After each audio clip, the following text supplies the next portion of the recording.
Olá, sejam bem-vindos ao meu canal.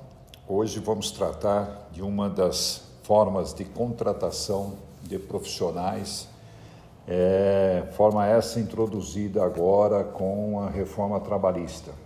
Na realidade, é uma forma de contratação que veio a regulamentar aquilo que se praticava em muito no dia a dia com vários trabalhadores. Muitas empresas contratavam profissionais para fazer um ou outro servicinho pequeno, tipo uma manutenção de uma pintura ou alguma pequena reformazinha, e contratava, mas não registrava, não tinha nenhum vínculo, não existia nenhuma vinculação daquele profissional ao Ministério da Previdência. Então, situações que estavam irregulares. Eram os famosos bico, aqueles que prestavam serviço na forma de um trabalhador que prestava um bico dentro da empresa.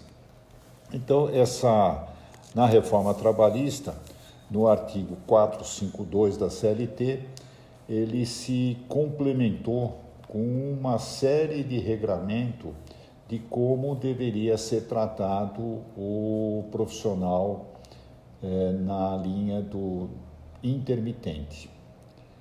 Só que, pela experiência que já desses 2 anos, praticamente, que nós temos aí de vigência das reformas trabalhistas, muitas empresas entenderam que essa contratação do intermitente poderia ser para qualquer tipo de trabalhador. Inclusive, algumas empresas que tinham que contratar um profissional por 6 meses acabavam contratando na forma do intermitente, o que não é válido. O trabalho intermitente, ele inclui subordinação. Então, é um empregado que responde à empresa. Ela não é contínua, então não há necessidade de esse trabalho começar hoje e terminar daqui 2, 3, 4, 5 meses. Ela pode ser iniciada hoje, ter aí um período de 3, 4 dias, depois um intervalo, depois novamente a prestação de serviço, por isso da palavra intermitente. Então, não é contínuo. Pode haver alternâncias na prestação de serviço.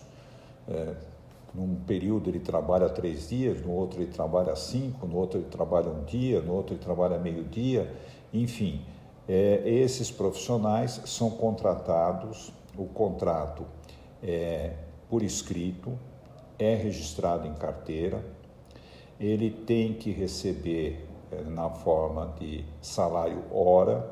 Esse salário hora não pode ser inferior ao salário mínimo regional e também não pode ser inferior ao salário mínimo, aos pisos salariais que estão definidos em convenções coletivas.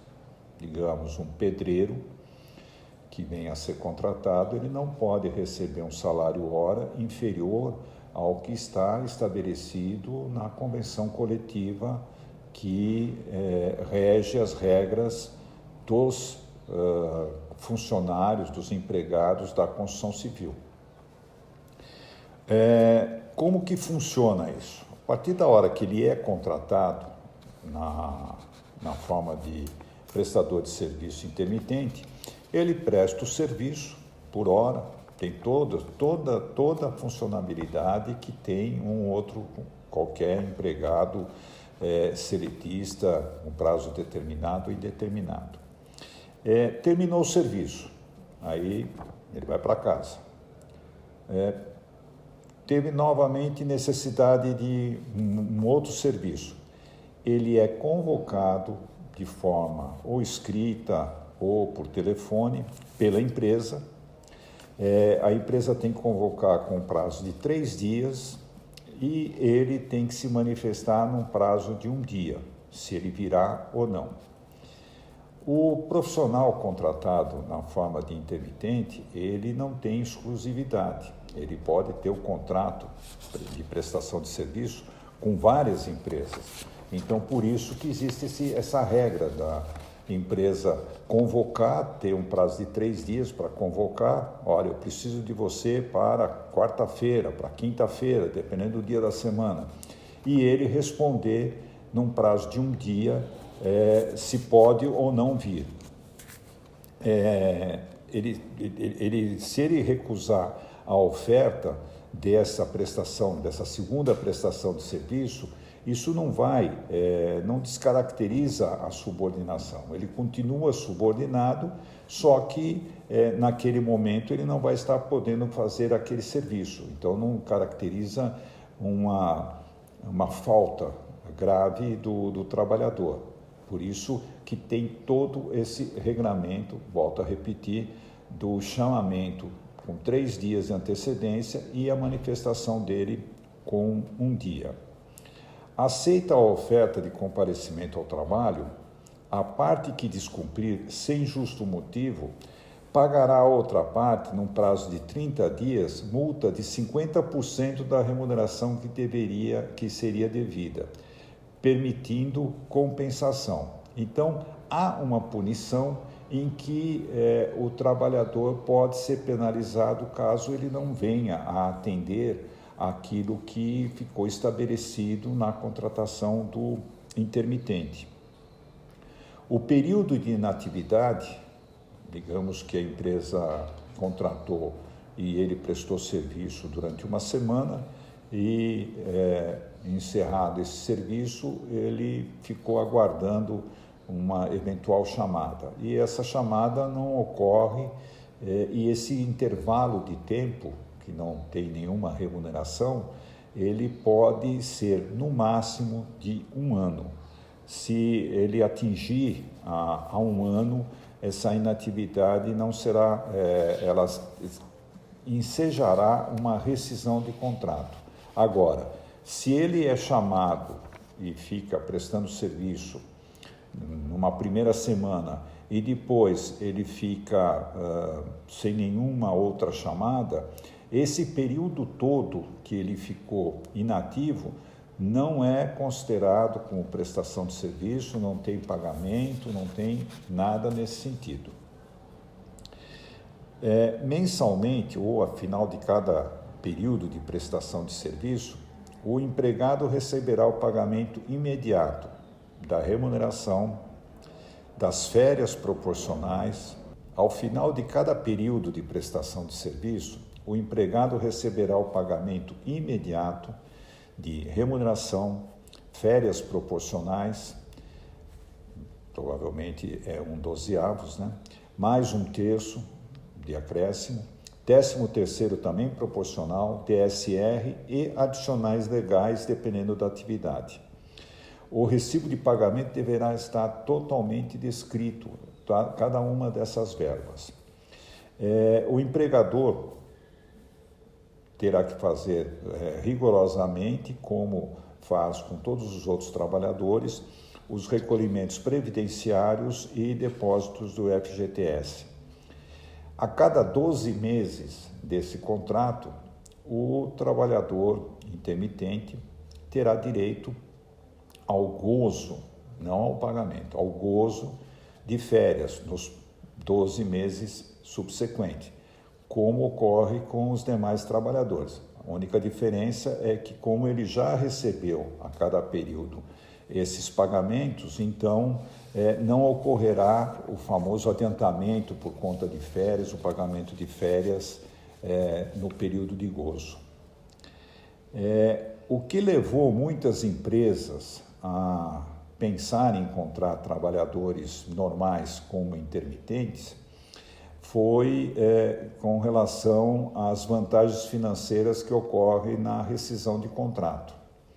Na rescisão de contrato, o aviso prévio ele deverá ser calculado pela média das remunerações, das 12 últimas remunerações. A multa sobre o saldo do FGTS que para o trabalhador comum é 40%, nesse caso é 20%. Esse trabalhador, quando da sua rescisão, ele só conseguirá levantar 80% do que ele tem depositado no FGTS. Os outros 20% ficam retidos. O restante das outras verbas são todas elas de acordo com o que ocorre com o trabalhador com prazo determinado ou indeterminado. Ele não terá direito ao seguro-desemprego e o fundo de garantia que é recolhido, como são valores, podem haver valores ínfimos aí, ele será recolhido qualquer que seja o valor, mesmo que seja inferior a R$100, porque para os trabalhadores comuns há um limite mínimo para recolhimento. Rescisão, decorrido o prazo de 1 ano sem qualquer convocação do empregado, como eu falei, o contrato poderá ser rescindido. Os benefícios previdenciários são assegurados, quanto ao recibo de auxílio-doença, auxílio-maternidade e outros mais.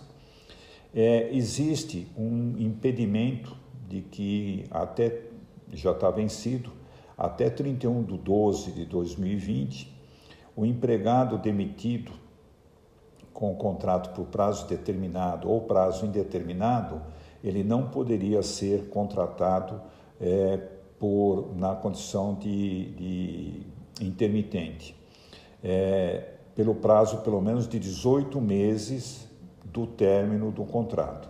Então, todos que foram demitidos até 31/12, eles estão impedidos de ser contratados como intermitente por 18 meses.